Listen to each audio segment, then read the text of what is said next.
தமிழக வெற்றிக் கழகத்துடைய தலைவர் தூய்மை ஆணைச்சி தமிழகத்தை நடத்தி கொண்டிருக்கிற ஒப்பற்ற தலைவர் 2 ஆண்டு காலத்தில் 38% வாக்குகளை பெற்றிருக்கிற வரலாறு படைத்த தலைவர் தனித்தே ஒரு கட்சி நின்று 234 தொகுதியிலும் வேட்பாளரை சந்தித்து மாபெரும் வெற்றி அடைந்திருக்கிற நம்முடைய தமிழக வெற்றிக் கழகத்துடைய தலைவர் தளபதி அவர் இன்றைக்கு தமிழகத்தை ஆண்டு கொண்டிருக்கிறார்கள். தமிழகத்தை பொறுத்தவரையிலும் மக்கள் விரும்புகிற ஆட்சி தமிழ்நாட்டில் இன்றைக்கு நடைபெற்றுக் கொண்டிருக்கிறது. குறிப்பாக மாற்றார் சொல்வது குதிரை பேரம் நடைபெற்றுக் கொண்டிருக்கிறது என்று சொல்கிறார். நான் ஒன்றை சொல்ல விரும்புகிறேன். நானும் அன்பு சோர் விஜய் பாலாஜியின் சார்பாக இருவரும் சொல்லுகிறோம். ஏனென்று சொன்னால் குதிரை பேரம் பேசியது யார்? முதலிலே திமுகவோடு கூட்டணி வைத்துக் கொண்டு முதலமைச்சராகலாம் என்று சொன்னது யார்? அண்ணா திமுகவுக்கும் திமுகவுக்கும் ஏதாவது கூட்டணி இதுவரை நடந்திருக்கிறதா? தமிழ்நாட்டின் வரலாற்றில் புரட்சித் தலைவர் எம்ஜிஆர், புரட்சித் தலைவர் அம்மா இருக்கும் வரை அம்மாவை மீது வழக்கு போட்டு அம்மா மீது கைது செய்து சிறையில் அடைத்தவர்களோடு சேர்ந்து நான் இன்றைக்கு இணைந்து முதலமைச்சர் ஆகிறேன் என்று சொன்னால் இவர் அண்ணா திமுக என்பதுதான் என்னுடைய கேள்வி. குதிரை பேரம் யார் நடத்தினார்கள் என்பதுதான் இன்றைக்கு தமிழக மக்கள் தெரிந்து கொள்ள வேண்டிய ஒன்று. இன்றைக்கு எங்களை பொறுத்தவரையிலும் ஜெயக்குமாரை போன்றவர் மற்றும் இருக்கின்றவர்கள் ராஜினாமா செய்துவிட்டு இன்றைக்கு நம்முடைய கழகத்தில் இணைந்திருக்கிறார். ராஜினாமா செய்வதற்கு என்ன காரணம்? திமுகவோடு அண்ணா திமுக கூட்டணி வைக்கிறார்கள் என்று சொன்ன உடனேயே தான் குமுறி போய்விட்டார்கள் பலர். இது இதுவரையிலும் தமிழ்நாட்டின் வரலாற்றில் நடைபெறாத ஒன்று. ஆகவேதான் ஜெயக்குமார் போன்றவர் இன்றைக்கு ராஜினாமா செய்துவிட்டு தமிழக வெற்றிக் கழகத்தில் இன்றைக்கு இணைந்திருக்கிறார். எங்களை பொறுத்தவரையும் குதிரை பேரம் எங்களுக்கு தேவையில்லை. ஏனென்று சொன்னால் தனித்தே நின்று வெற்றி பெற்றிருக்கிற ஒரு இயக்கம் 2 ஆண்டு காலத்தில் பணஜாயத்தை முறியடித்து ஜனநாயகத்தை உருவாக்கி இருக்கிற மக்கள் இயக்கம்.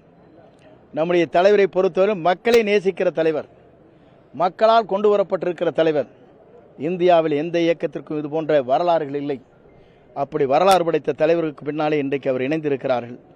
எங்களை பொறுத்தவரையிலும் அங்கே அண்ணா திமுக இருக்கிற சில பேர் சொல்லிக் கொண்டிருக்கிறார்கள், இதென்ன குதிரை பேரமா லாட்டரி பேரமா என்று சொன்னார்கள்.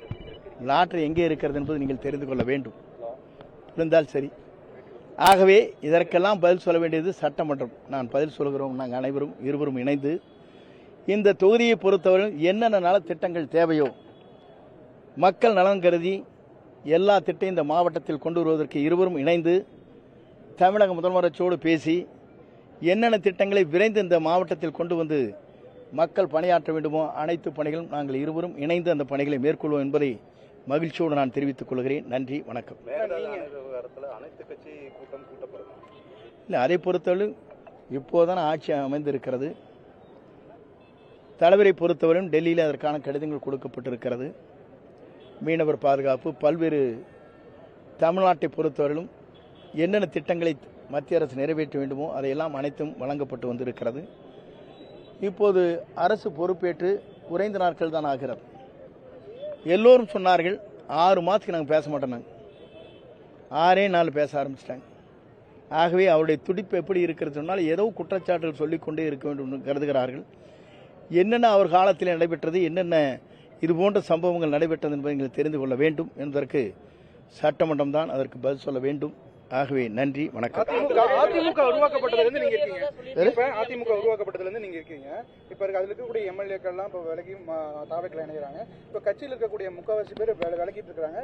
இன்னமும் CV சண்முகமும் விஜயபாஸ்கர் நிலைப்பாடு இல்ல அடிப்படையில் இருக்கிற கட்சியின் உணர்வு படைத்தவர் எல்லோரும் இங்கே வருவார். இதுதான் உண்மை.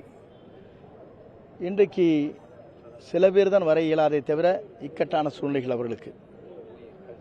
தொண்டர்கள் அனைவருமே இவர் எடுக்கப்பட்டிருக்கிற நடவடிக்கை அனைத்துமே தவறு என்று உணர்ந்ததன் அடிப்படையிலே தான் எங்கு பார்த்தாலும் ஆயிரக்கணக்கான பேர்.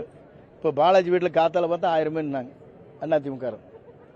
எங்கள் வீட்டில் பார்த்தாலும் 1000 பேர் நிற்கிறாங்க. எங்கு பார்த்தாலும் 1000 பேர். இப்போ நம்முடைய புசி ஆனந்தன் அவருடைய வீட்டில் பார்த்தா 2000 பேர் நிற்கிறாங்க.